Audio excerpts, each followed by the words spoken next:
Welcome to our Georgia social as part of the United Soccer Coaches Convention. My name's Jason Longshore. I'm the radio color analyst for Atlanta United on 92.9 The Game. I'm the color analyst for Atlanta United 2 in the USL Championship on ESPN Plus. I also host a daily podcast called Soccer Down Here, which you can find at soccerdownhere.net. You can also subscribe to it on all your favorite podcatchers out there. You can join us live on Twitch every morning from 9 till 11, twitch.tv/soccer down here. One of my favorite things about United Soccer Coaches conventions are some of the different events after you go and you learn all day and you get a chance to grab a beer and talk to some people that you might have met in one of the coaching sessions, you might have met in one of the administrative sessions, you might have met in the hallway, and you make a lot of friends from all over the country. But what often happens is you go, and in this case, it would have been in Anaheim, California, you go to a different city, but you keep running into your friends from your neck of the woods. And for us here in Georgia, the convention is always an opportunity to get together and talk, and maybe it's on neutral ground, maybe it's a chance to let loose a little bit, maybe it's a chance to reconnect with some old friends. But with what we're dealing with right now, with the global pandemic that has affected what all of us do on a regular basis, this is what we have to do. A mix of virtual, a mix of in-person where we can. And thank you to Two Urban Licks for making that possible this evening for folks. But this is the reality that we're dealing with right now. And until we are able to get together again, and by all accounts, it looks like next year we'll have a great get together at the United Soccer Coaches Convention. Both our Georgia crew, but also getting to reconnect with our friends from all over the country. Until then, we've got some work to do, and we've got to mask up, and we've got to be safe, and we've got to look out for one another, and we've got to continue some of the positives that we have seen in the soccer world over the last year. And I'm really excited to get into some of that with some of the guests that we have lined up today. We're going to start with Billy Hartman. Billy Hartman, if you don't know, has been involved in soccer in this area for decades, and his work with Generation Adidas International is very, very important in providing opportunities to kids and to coaches, and he's going to tell you a little bit about that. Billy was also one of the first kids from the Atlanta area to get an opportunity to go and travel internationally through soccer. He had a chance to train at Aston Villa when he was a teenager, and that has impacted what he does for a living and how he gives back to the community. And without Billy and without Jeremy Parkins, we wouldn't be able to do this evening. So thank you so much to Generation Adidas International. And here is their founder and CEO, Billy Hartman. Let's welcome now Billy Hartman, the founder and CEO of Generation Adidas International. Billy, thanks for the time. Thank you for having me, Jason. Much appreciated. Let's get into, for people who don't know Generation Adidas International, everything that you guys do in a normal year. I know this past year was not normal for your organization in any way, but what are you guys normally doing going into a year? So we have basically four main elements to our offerings and services, and the biggest one by far is our what we call our international travel business, and that is taking youth soccer teams and coaches and parents from the U.S. and other areas of the world, primarily into Europe, for an experience, a soccer development experience that includes our niche sort of is our connection to the professional academies and our partnerships with them. So the Real Madrids, the Juventus, the Benficas, the Ajax, the Man Cities, those kind of programs, we tap into their youth academy structure and give a training and games experience, as well as a cultural experience that's built around the soccer. Obviously, you can't play soccer the whole time you're there. These trips are typically around 10 days. So we build in a whole cultural experience as well around the soccer. But it's an intensive training and games program. You get to see a game, go and see games if you're in season, as well, and it's sort of catered turnkey. So we do the flights, the hotels, the food, all the sightseeing, as well as, of course, all the soccer activities. That's our main part of our business. The second part is coaching education. We do some coaching education in partnership with the United Soccer Federation as well as the United Soccer Coaches. And then we have a few coaching education programs that we do on our own. An example of that is we have a partnership right now with the Scottish FA that offers this UEFA C and UEFA B license through them. And then through our academy programs, we also do coaching education as well. The third part of our business is domestic events through our partnership with Adidas. We have a variety of domestic events that we support them on, and most of those are anything from the Tango program, the street level soccer creative program that they have, to their MLS Select, MLS Academy Select program that goes on during the All-Star games or has in the past, and a few other things that we do with them locally. And then the fourth part of our programs is domestic camps. Some of the clubs, the youth clubs that we work with that take our trips internationally, also like to connect that a little bit stronger for a larger majority of people at the club by bringing academy coaches over to do a co-partnership camp at their club.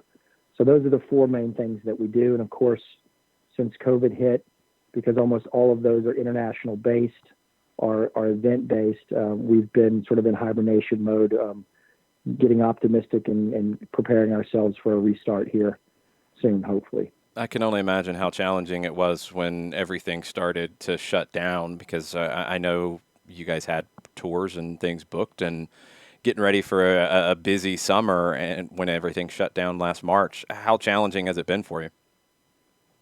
Honestly, it's been very challenging. We were sort of in the eye of the storm in terms of the COVID business, I guess, impact. International travel pretty much shut down completely. So, and the spring and summer were our largest travel periods, especially the summer. So we lost most of our spring programs. We got a few in before COVID hit, and we've pushed all of our summer programs. So yeah, it's been a huge challenge, but one that we're taking a lot of advice on and getting good advice on, and having a lot of support from our partners in the youth clubs, and in terms of putting the company in sort of what we call a hibernation mode and getting it ready for what post-COVID looks like. We've done a lot of work on that, and it'll be a different world, but one in which we believe is going to bounce back quick once it becomes safe to travel again. One of the things I've been surprised as I've talked to different folks in the soccer industry over the last year has been how they've adapted and maybe learned new things, maybe looked at how they've done business and made some plans to make changes. Has this been an opportunity for you guys to kind of, take some strategic planning time that normally you wouldn't have to figure out how you can be better at what you do? Yeah, it's a good question. It absolutely has. First of all, to a certain extent, we've been forced on the operations side to do exactly that, to really challenge ourselves as to how we're going to be best prepared for a post-COVID new programming. And that involves a lot of operational changes, some of which are going to be are going to sort of force a better experience for the customer, but mostly peace of mind, and mostly being able to offer, to make sure we're offering a safe and healthy opportunity to travel. In addition to that, it has given us the opportunity to sort of push forward some initiatives that we were looking at prior to COVID, and that will make the experience, stronger and better. And some things that have come from the market, and also some things that we've worked with the professional youth clubs in Europe on. And so, yeah, that has come. We're excited about what it will look like, once things restart. We're just impatient and really looking forward to a time soon when that will happen. And the industry is telling us that, that time frame will be, people will be traveling again, we think by late summer this year or early spring of next year, assuming there's not a curveball thrown in here, and so we're preparing ourselves for that time frame. Let everybody know as they do start to look at how they can do things a little bit differently, add some different offerings to their clubs, where they can find you and where they can learn a little bit more. Yeah, so most you find us through your youth club director of coaching or executive director, if you're a coach, and also at generationadidasinternational.com. I know it's a mouthful. www.generationadidasinternational.com. You can find our programs there, and but most of our programs are driven through our partnerships with the youth clubs. So your DOC or executive director should know or will have a direct access to our program. Excellent. Billy, thank you for the time. Thanks for putting all this together. This is usually a time with the convention that everybody's excited to see old friends and reconnect, and we're not able to do that in person this year. We hopefully will be next year, but this is a good little in-between for Georgia soccer folks to come together and chat. Well, we're excited about the opportunity with United Soccer Coaches, and we just hope everybody has a good time. I know it's been a difficult year. We're hopefully turning the corner and looking at a new year in 21, and maybe this will be a little something that everybody can just sort of celebrate together and in a safe way and have a good time and also kick off the new year. So we're excited about it as well. Thanks again to Billy Hartman of Generation Adidas International. Thanks to Jeremy Parkins, who's put in so much work in helping me line up interviews and dealing with this hybrid of virtual and in-person at Two Urban Licks. Thank you to Todd Rushing and everyone at Two Urban Licks for making this possible for the coaches who are able to attend today. Also, thank you to Atlanta United for making a couple of guests available. You're going to hear from Tony Annan, the Atlanta United Academy Director, here in just a bit. You're going to hear from Dean Atkins, who has a very important role that you might not know as much about. It was a treat for me to get a chance to talk to Dean. Also, Georgia Soccer for being involved in this, and you're going to hear from Laura Halfpenny, the new executive director, as of about 6 months ago, at Georgia Soccer, and talking about how the state association has had to deal with all of the challenges of COVID. But up first, it's one of our most frequent guests on Soccer Down Here, the Academy Director for Atlanta United, Tony Annan. Welcome to our next interview here on Soccer Down Here. One of our favorite guests, one of our most frequent guests, Tony Annan, Academy Director of Atlanta United. Tony, Happy New Year. Happy New Year to you. Hopefully this will be a little bit better than last year, but it was an interesting year for you because you got back on the touchline with Atlanta United too as the interim manager when Stephen Glass moved up to the first team. How long had it been since you had been on the touchline? Full time, it had been at least 12 months since I was in charge of a team of my own, and obviously working with players on a day-to-day relationship basis. Anything else? It was it had been at least 12 months. Was there anything that, while you were on the touchline and in a coaching capacity, that you thought, hey, I need to take this back and talk to my coaches in my academy director capacity about? Yeah, for sure. Obviously, prior to the taking over the twos, it was a long period of lockdown where I did a lot of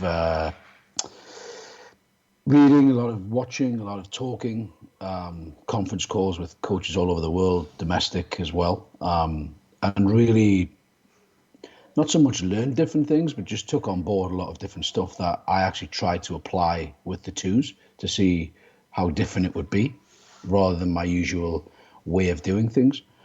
Also had Matt right beside me, who was obviously, he's an unbelievable assistant coach, and even he saw the change in me, I guess, from what he'd experienced before. But it's obviously different as well because it's a professional team. Even though we were very young and we had a ton of academy players involved, you're still dealing with professionals, young professionals. So it was very different. But I can say hand on heart that I took a lot from that experience and it changed me as a coach, changed my perspective and changed the way I approach relationships as well with players.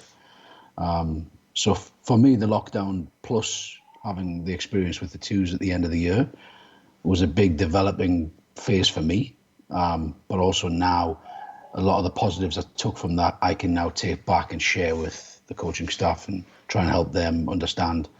Because a lot of our coaches are young, and as we know, it takes a long time to perfect your craft or even get close. So hopefully some of the things we can give back to them now may shorten that distance. What were some of the big challenges that you saw during the lockdown talking to your coaches that you were trying to help them with? There was a ton of challenges really. I mean, mental health was number one. Yeah. You got guys who were very active on the field, you know, always in a training ground environment, and then being stuck at home, you know, never on the grass, trying to teach, or not even teach, trying to hold kids accountable to actions when they're not in front of you.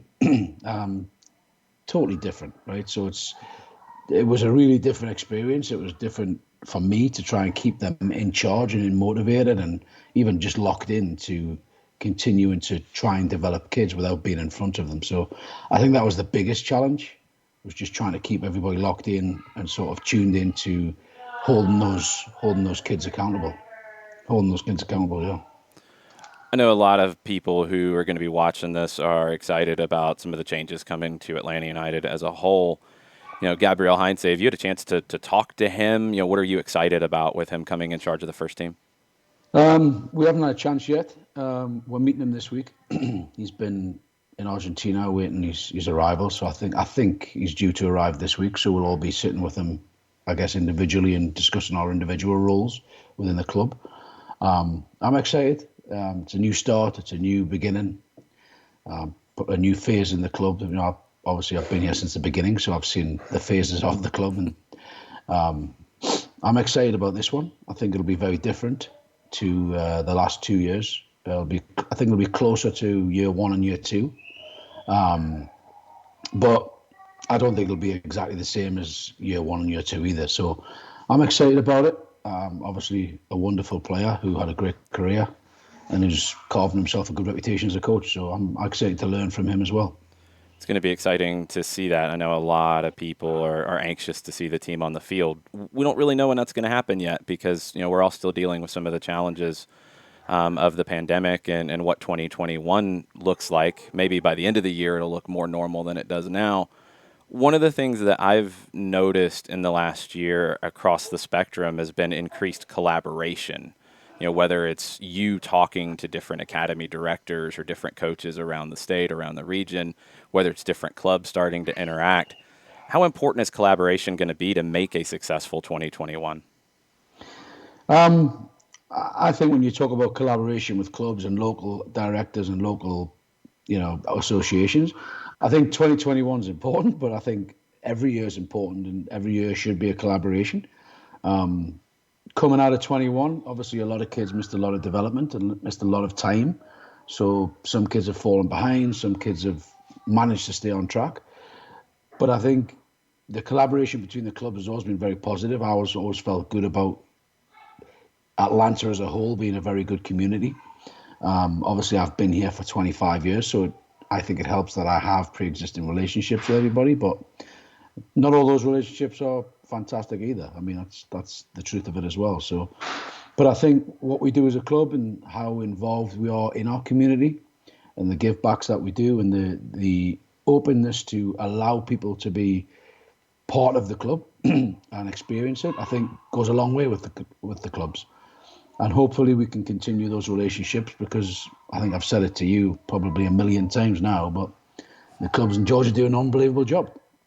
And they're organised and they're competitive and they're all doing really well in the development phase of growing players. So without them, we couldn't do what we do, nor could we produce our homegrowns without their help, because they are the first stage of the kid falling in love with the game and getting a good base before they come to Atlanta United. It really feels like a lot of the work that you were involved in before you came to Atlanta United and all the different coaching directors and coaches are doing all over the state has created a generation of talent on the boys and the girls side that is coming through and putting Georgia at the forefront of talent development around the country. Yeah, I totally agree. I think even if we recruit some of the best players in Georgia from those teams. If you look at those teams, they're still very, very successful, and they're still very, very competitive, and they still develop players that are later bloomers, right? Right. So the we just picked up a kid who's a 16-year-old now who we looked at a couple of years ago who wasn't really for us, but now he's just turned 16. We're actually picking him up and he's going full time into our U17 team. So the continued work by the clubs is very, very important. And like I said, we obviously recruit what we feel is the best at the time, but we all know that development runs in different stages. So to have clubs that are continuing to develop and continuing to be at the forefront of the nation's soccer is really, really important to Atlanta, not only for the reputation of our city and a soccer city, but it's also important to the clubs, their reputations, and the talent factories that they produce. From your experience, you've got kind of a unique perspective on this, and we're going to see Charlotte come into Major League Soccer next year. Nashville's just a year old and didn't really get a normal year by any stretch. What kind of advice would you give to their academy directors about how important it is to build those collaborations and those networks of community within the local clubs in your area? Yeah, I mean, I've talked to a lot of academy directors as the franchises have been built, because obviously Atlanta was done in a very structured way, in a positive light. We got a lot of buy-in from the clubs and a lot of buy-in from the directors. But I think the main thing is be authentic, right? Just tell it like it is. Don't sneak around. Don't. The main bit was for me is don't think that you're anything different or anything special because you wear an MLS badge or because you're a professional club. A lot of the time, effort, finances that are sunk into these youth clubs, the elite youth clubs, is as good as what we do in different portions, right? But trying to stay humble, trying to stay on the same level, and again being authentic and not sort of saying things you can't deliver is very, very important. And I think those franchises going into competitive markets like Nashville, like Charlotte, Austin, it's really important that they keep their feet on the ground and they're not the 400-pound gorilla in the room thinking that they're bigger and better than everybody else. We all know, and the truth is that we have resources that youth clubs don't have. We can do things that youth clubs don't do. However, at the end of the day, we're all doing the same thing, just in a different way, with bells and whistles or without. But the collaboration is obviously a huge part of it, and the friendships and the relationships and the buy-in from clubs to say, listen, that is the next level. They do have things we can't offer, and that is what's best for you if you want to try and be a professional footballer. But on the flip side of that, we put kids into college. We've put over 35 kids into college in the last 3-4 years as well. So we're doing both as the clubs are as well. We just offer that professional route, obviously, that they sometimes cannot. As we get ready for a new year, what advice would you give to academy directors, coaches around the state, around the region that you've learned over the last 12 plus months? Don't give up. don't get so frustrated that it's really difficult to keep kids motivated when you're not in front of them. It's really difficult to the stop start of the schedule. Hopefully this year we'll be able to move along with the vaccine, and hopefully this thing subsides eventually. But continue to do the work you've been doing, because even when we were in lockdown, I would see the clubs, I would talk to clubs, I would do calls for clubs like this. And I could see the structure and the work they were putting in. Some of the clubs did an unbelievable job of keeping the kids engaged, keeping the kids working, keeping them motivated. So it was refreshing to see that we didn't just say, okay, we can't do anything, so we're not going to do anything. Right. So I would say to anybody who's out there doing it at any level, just keep them in love with the game. Do something to keep them in love with the game, and obviously keep pushing them along, because this isn't going to last forever. And we have to make sure when we do come out of this that Georgia and Atlanta is ahead of the game. A lot of states in the country are still in groups of 6 training. A lot of states haven't played any competitive matches. All our clubs in Atlanta, all our clubs in Georgia have played competitive games for the last, 6 months. And I think that's a huge advantage, and it's a huge platform for us to say, look, we managed to do it. So for me, it's the work that's being done should be continued, if not even elevated. And we will try on our end to get back to having people to the training ground, having people watching training. Obviously, the excitement of the new coach and the new team that will be put together. We always gave access to that, and I'm sure as soon as we can, we will give access again and encourage people to come in. So that would be my push for 21.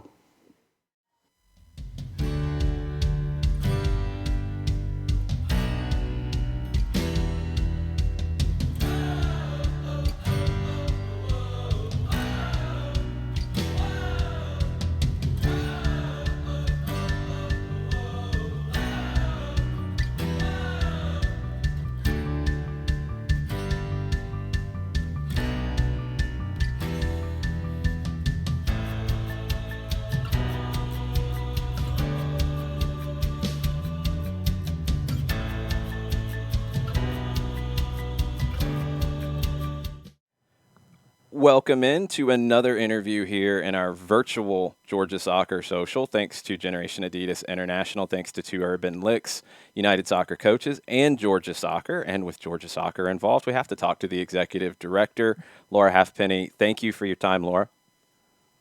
You're welcome. Thank you for having me. I appreciate it. No problem. I was looking forward to meeting you when it was announced that you were the new ED. I used to work in an office at Georgia Soccer when I worked for Soccer in the Streets. It's been a little bit of a complicated year for all of us. How complicated has it been for you to start a new job in the midst of a pandemic?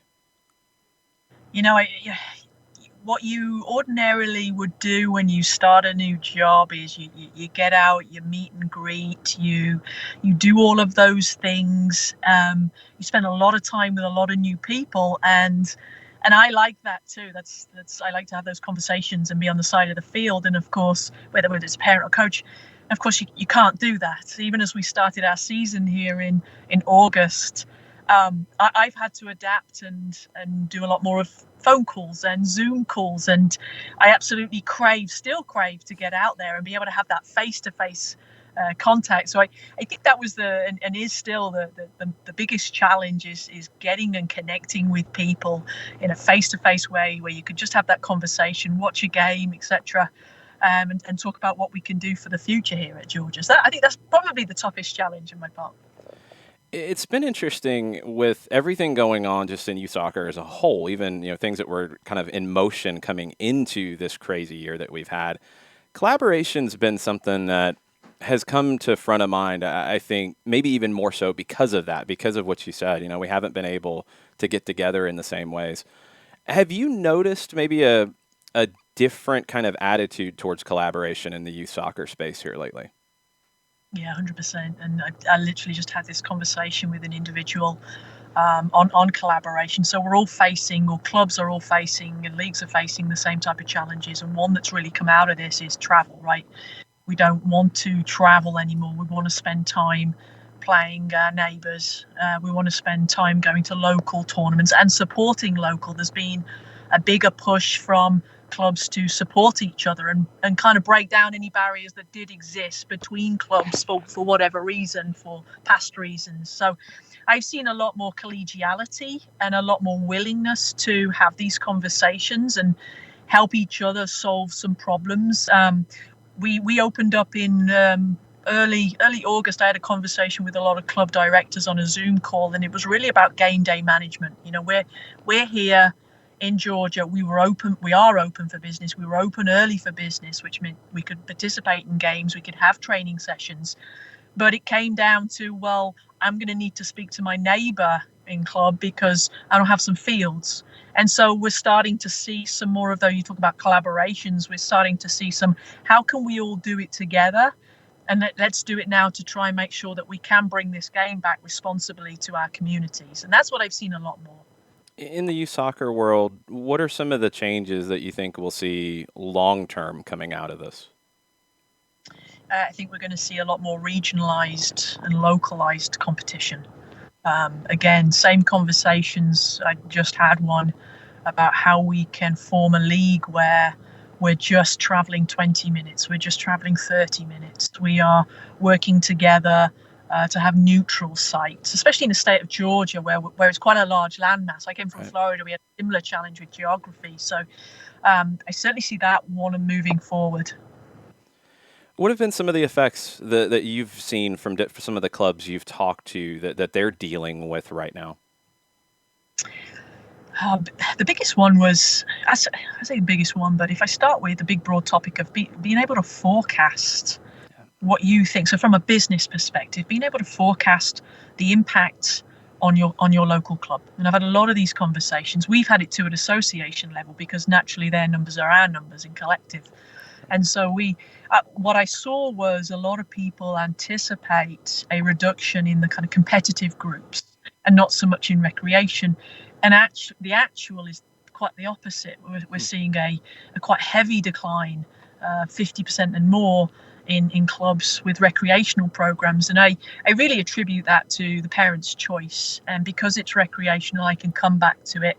And I also attribute that to parks and recreational facilities being closed for the fall, and those are some of what make up that recreational group. And so from a business perspective, a lot of clubs have had difficulty in forecasting their budgets, and some budgets you just throw out the window, and because it's just not the actual anymore. And so finding them secondary to that, finding those other kind of streams of revenue, so that they can still support their club in various ways. Local fundraising endeavours.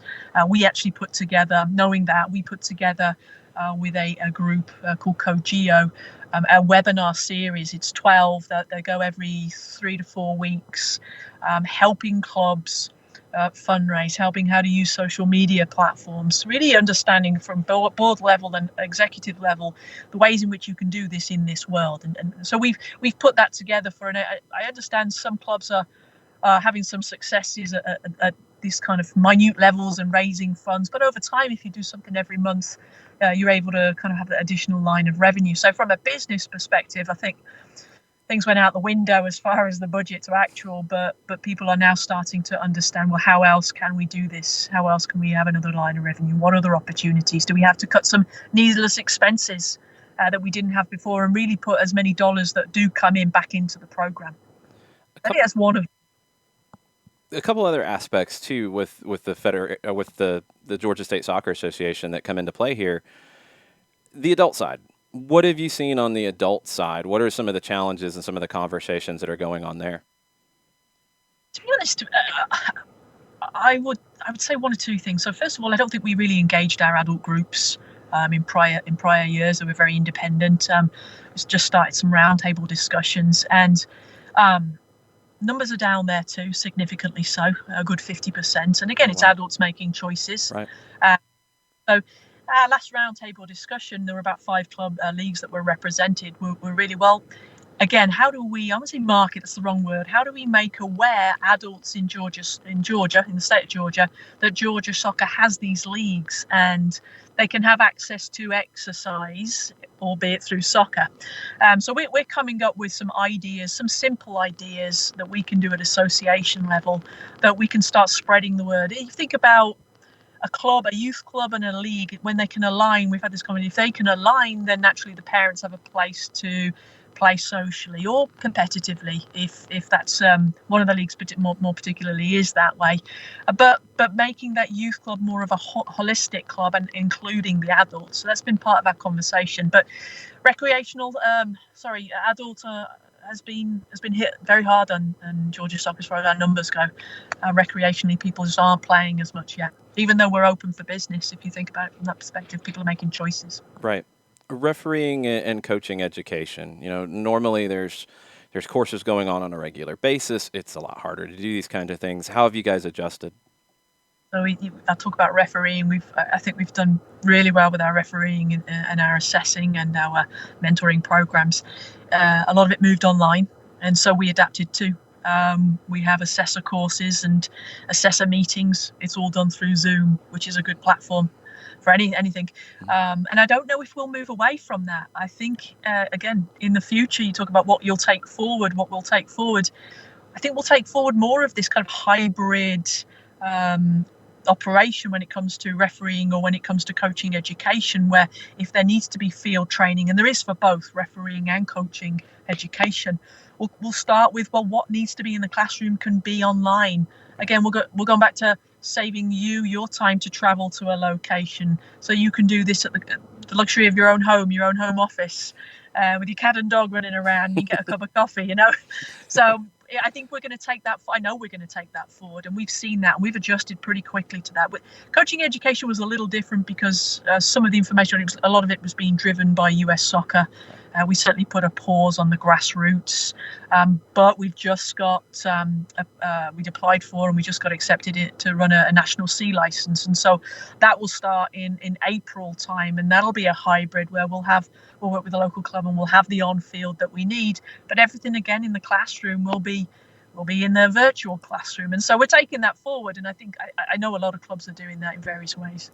Yeah, that's huge. And I remember trying to organize coaching courses and referee courses. And one of the hardest things was finding that classroom space and getting that time booked, and then people having to either get off work or, deal with Atlanta traffic or whatever just to get there.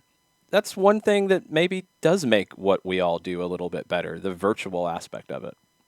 And I think in future we while we're doing a lot of these virtual meetings live, we've been having some internal conversation about building a bank of videos that can be behind a wall, a registration wall, or whatever it may be, or an accessible wall in some way, where if you need to do it at 8:00 at night, but we're going to run it at 6, you can still watch it at 8. And we're seeing that in all these other ways. You think Right. about, I'm a big Spurs fan, so I got to watch the Spurs Marine last night. I couldn't watch it. I was halfway hiking up a mountain, but I got to watch it later on in the evening and see us win. And we're going to, that's a simple thing that we're going to do too. So everyone's time, which is very valuable in this moment, it always is anyway. Now you get to do it on your own time, which is good. And you're still getting the benefit of education. What's been something for you personally that you've adapted and you feel like, that's something that makes a lot of sense for me to do in my life going forward? Oh, I've always been pretty techie, I say. So I do like now, and I don't know if I will ever travel to a meeting or have somebody travel to a meeting to me now. We can do these whiteboard discussions using Zoom, or we use Teams internally. We can have those brainstorming. We could do it all with the technologies that we have. So I think if anything, although I was a little bit more progressive in my use of technologies, I'm going to take that forward 100%. The other thing that I really learned, when I was in Florida at a club before I took this position. And so in lockdown in April, or going into lockdown, I took a lot of time to develop some ideas that I'd had, things that I wanted to do. So I took a certification course in accounting that I really wanted to do because I've got an interest in financial analysis, and it certainly benefited my club at the time, and it benefited the association as it does now. And so I've become more open to, during my own spare time, learning more about these little passions that I have, or these little interests I had. I just didn't necessarily have the education behind it. So I did a bookkeeping course. I did a course on putting the videos together, and kind of with the idea of being behind either a paywall or a registration wall, and how you would do that. So I think that is something that I adapted very quickly to, and I just took the interest of, well, here's my opportunity because I've got some time. It's going to benefit my employer at the time, and it's certainly going to benefit anything else in the future as well as me personally. I've got some interests I'd like to learn more about. I've been so impressed with everything Georgia Soccer's done during this, and when you take into account that you came to Georgia midway through the year and had to adapt to everything with a new job and with this, it's been an incredible start. So congratulations on it, because I know how hard it's been. I always come with the perspective, and I've always had this, in that any moment of time where there's adversity and difficulty, there's also opportunity. And I'm quite progressive in my thinking like that. I don't want to sit and wallow in self-pity and porous. We can't do anything. That's not the way I think anyway in life. So I always look for opportunities, and we've taken some. We haven't touched on our ODP program just now, but our ODP program. We went from about a 300 strong program last year to a 600 strong this year. And what we really did was we looked at the state of Georgia and I said, there's so many more pockets of space in this state outside of Atlanta where there are clubs and players and coaches, and we just reached them. So in the end, what we did was we developed a new idea of putting regional centres underneath the state pool. So now we've got these little regional centres. I'll give a shout out to the Savannah and the Richmond Hill clubs who've all worked together. They're really enjoying this. They now have invited a number of these players into this regional pool. The regions will play against each other, but we'll also scout those players into the state pools and then beyond. So we've added this like bottom layer to the pathway.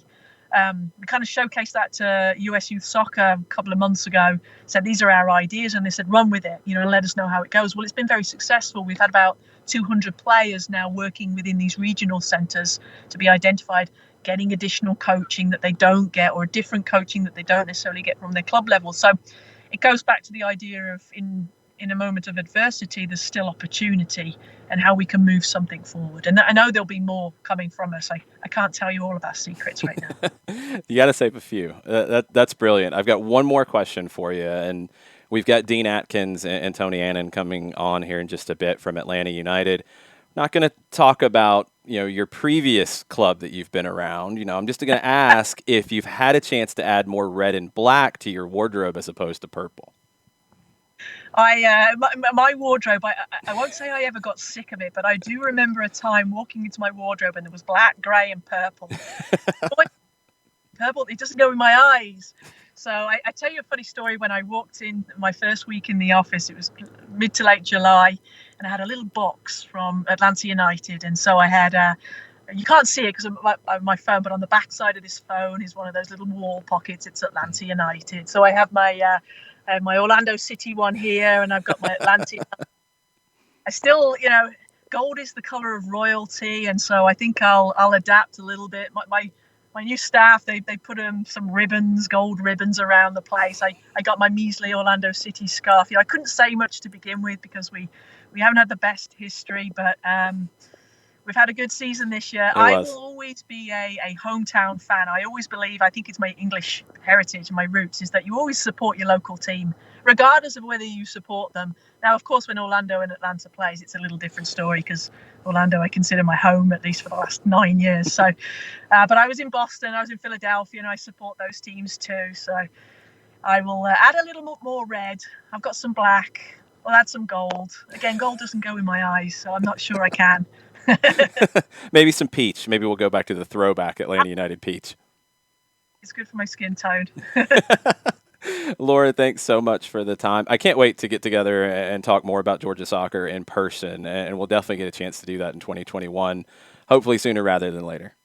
Well, yeah, and thanks for having me on at any time.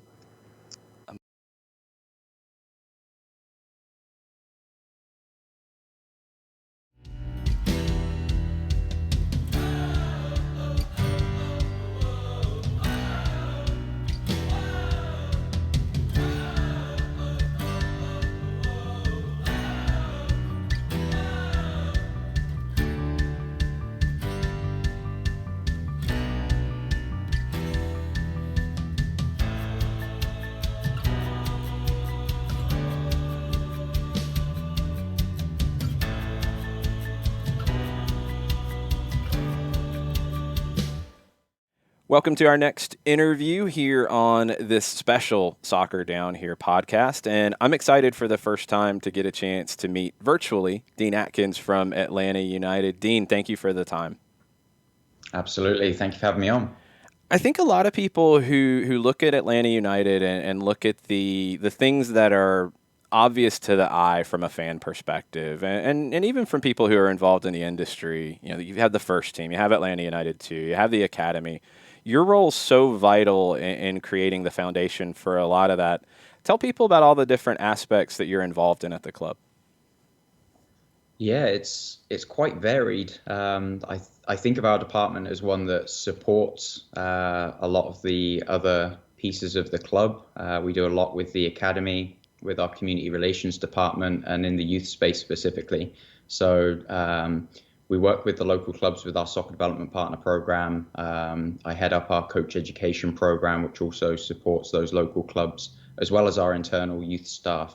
And then oversee our regional development school program, as well as our camps and clinics. So we do a fair number of different things in the community to really share the expertise of the club with those around us. Something that I've always talked to Tony Annan about in his role, going back to the very beginning, is how involved Atlanta United has been in that collaboration with the community. And it's such an important part of your role. How have you seen the collaboration grow over the years since you've been involved with the club?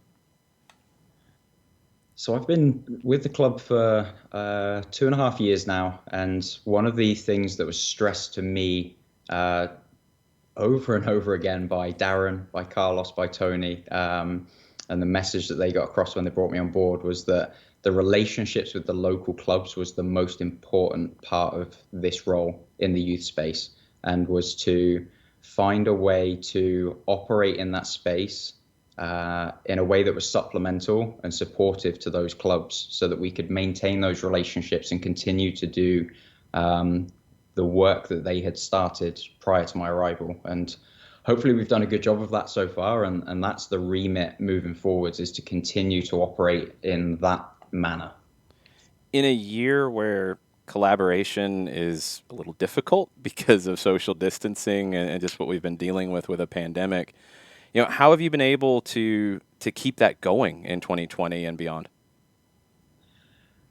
Yeah, I mean, that's probably been the biggest challenge, and has really changed a lot of what we have tried to do in the past with local clubs. The Soccer Development Partner Program is one that we've had to sort of put on hold in some regards to the in-person components of that.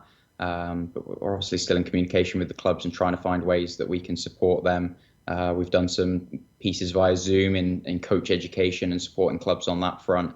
And then we've also launched a new tournament this year to sort of include everyone in the Unite Youth Cup, which is something that Georgia Soccer sanctions, and we've been running in-house to provide a high-level tournament to include the local clubs as well as our academy.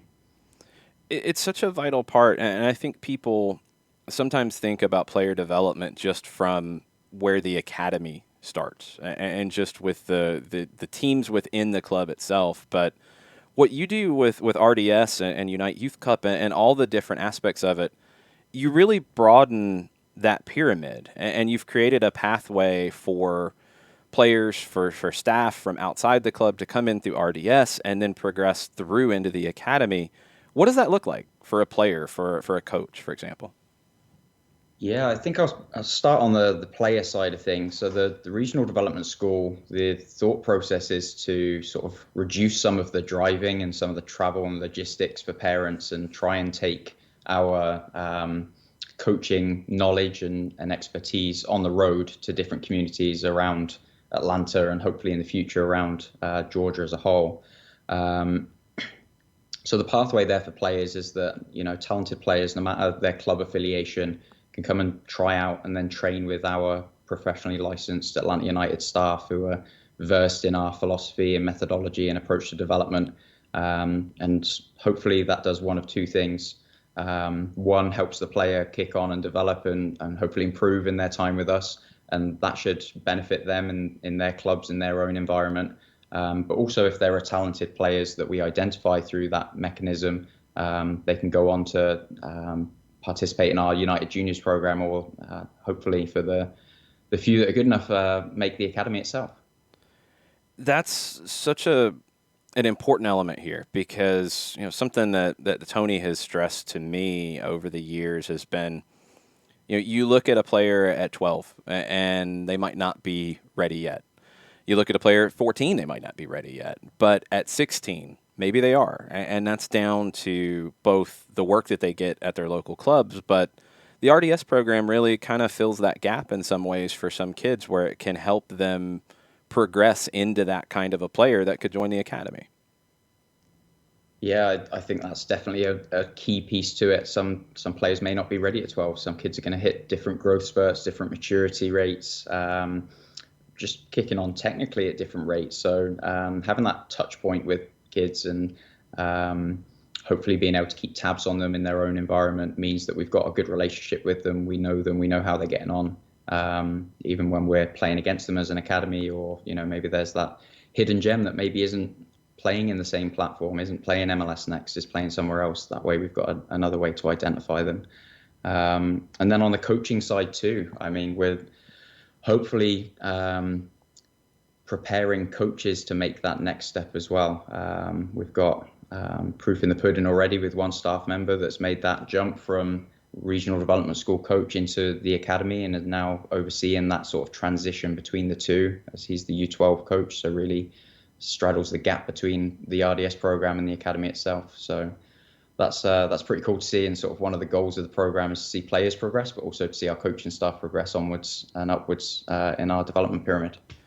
It's an important element too of, I think, explaining what the Atlanta United philosophy and Atlanta United way of play is, and this is for so many people around the region and around Atlanta. It's the entry point where they get that hint of what the club is trying to do across the board from a development standpoint. I mean, if you could sum it up for us very quickly, because this is not something that happens in a sentence, you know, what is that philosophy? What do you try to get across to your coaches when they're going out and explaining what Atlanta United soccer is?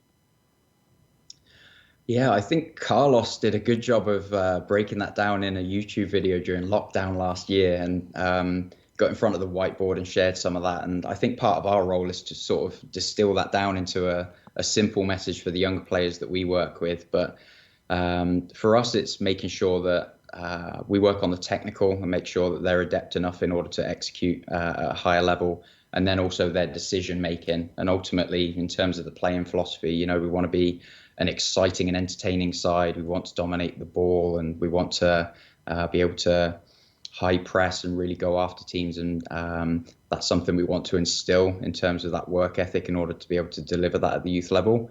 But we also need to get the technical and the decision-making aspects ingrained and sort of develop those habits in order to prepare them for that academy environment and how we want to perform at all levels of the club.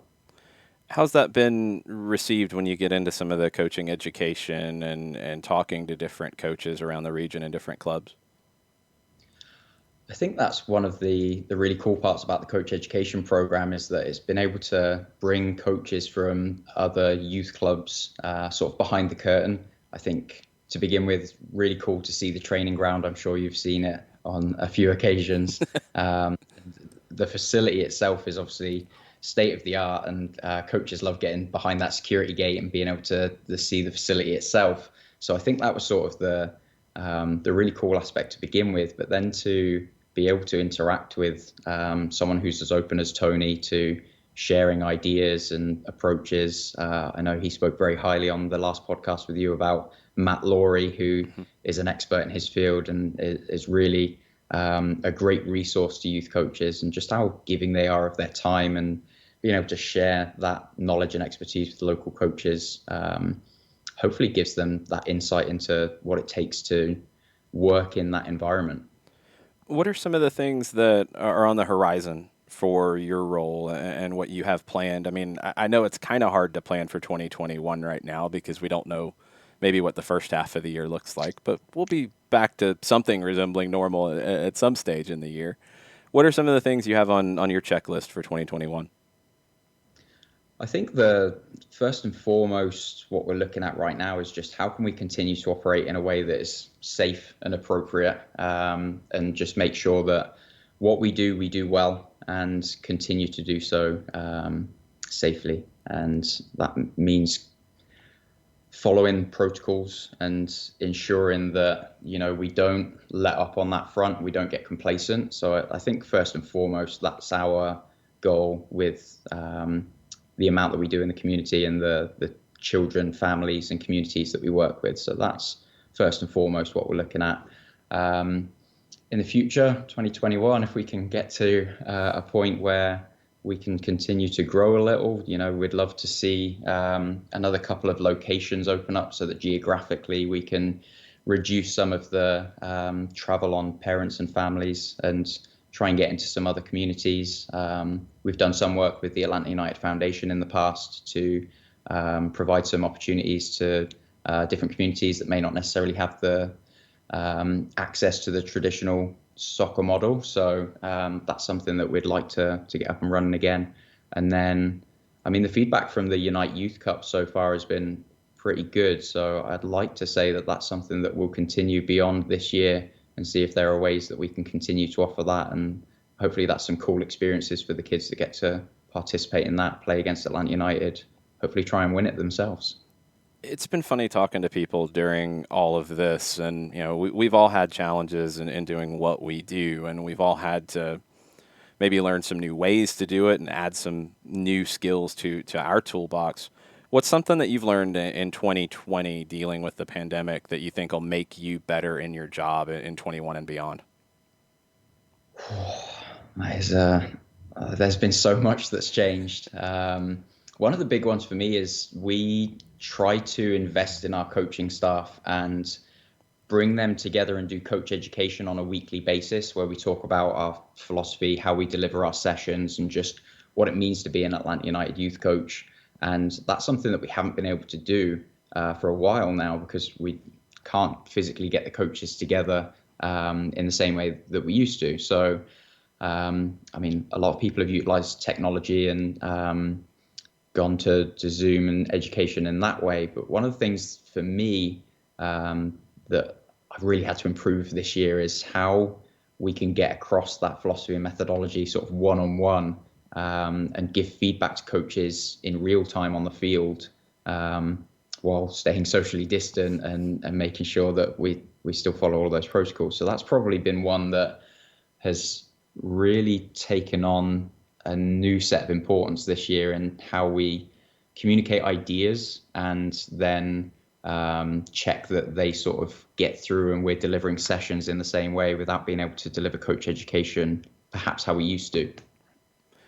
I'm hopeful that 21 will be a year that maybe by the end of it, we'll be back to that normal kind of world where you get some of these new locations up and running. And I'd love to come out and visit it and love to see it firsthand. I love all the work that you're doing that goes under the radar for a lot of people, but is instrumental in growing the brand. So thank you for telling us all about it. Thank you for taking the time today. Really appreciate it.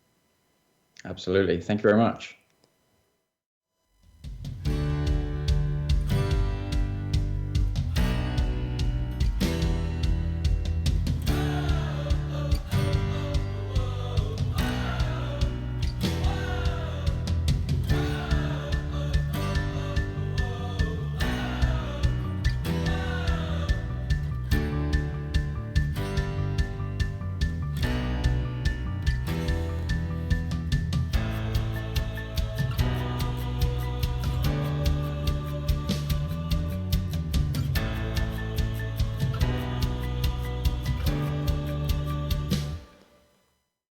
Thanks to everybody who took part in this half virtual, half in person, figuring out what 2021 will look like. Georgia Soccer Social. It would have been taking place in Anaheim, California. It would have been at the United Soccer Coaches Convention. Unfortunately, we're still figuring things out with the pandemic. And thank you to our guests who gave us some insight on how they've dealt with the pandemic, things that they have learned, things that will help them be better in their jobs. I can't thank Dean Atkins, Laura Halfpenny, and Tony Annan enough for giving us that insight and filling us in on what their last year has been like and what they're looking forward to in 2021.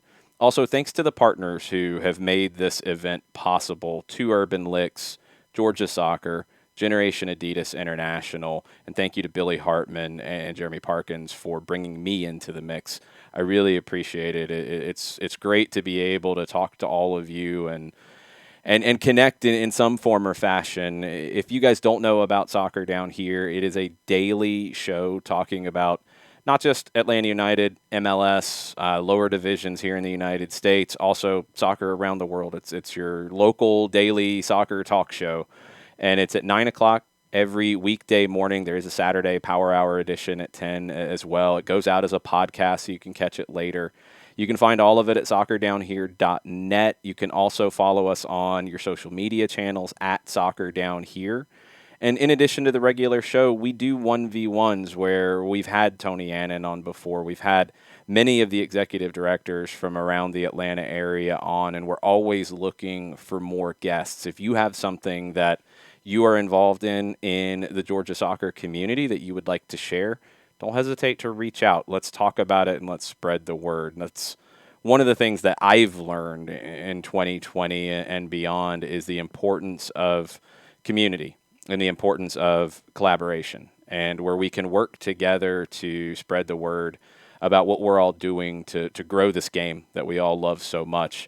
I'm always on board with it. So let me know how I can help. Let me know how I can use, what megaphone I have to spread the word about what's going on. I would love to help do that for everybody in the Georgia soccer community. So don't hesitate to reach out.